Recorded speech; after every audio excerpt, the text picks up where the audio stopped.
Hey everybody, Joe Robinson here at Spencer's Ventura Mattress. We're going to do a quick video on our Churchill and Smith line.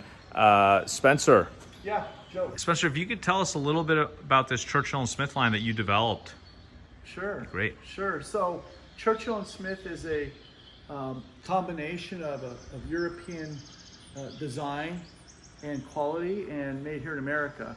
So I can tell you a little about it. We use a wonderful pocketed coil, which is right here, Joe, if I were to just grab some. Sure.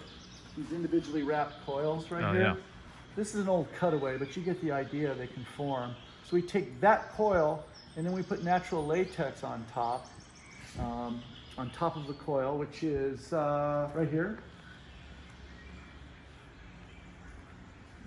Right here, and then we put natural organic cotton and wool on top. Ooh, nice. Yeah, so what this line is, it comes in a firm over here. Yeah. This is two-sided, you can flip it. Oh, great. This is a firm, and then it comes in a medium, which is here. Okay. Single-sided, because I put everything on top on this one.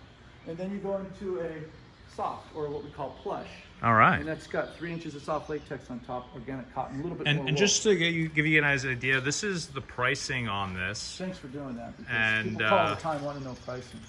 You know, this is one of the more expensive beds that Spencer makes, but it's also all organic, all natural, and it's a more premium line. Right. So it's a beautiful line. This is what we're Now, known this for. is the Churchill and Smith Natural. You have another Churchill and Smith as well, right? We have our Churchill and Smith Nostalgia. All right, so let's make another video on that. Okay. All right.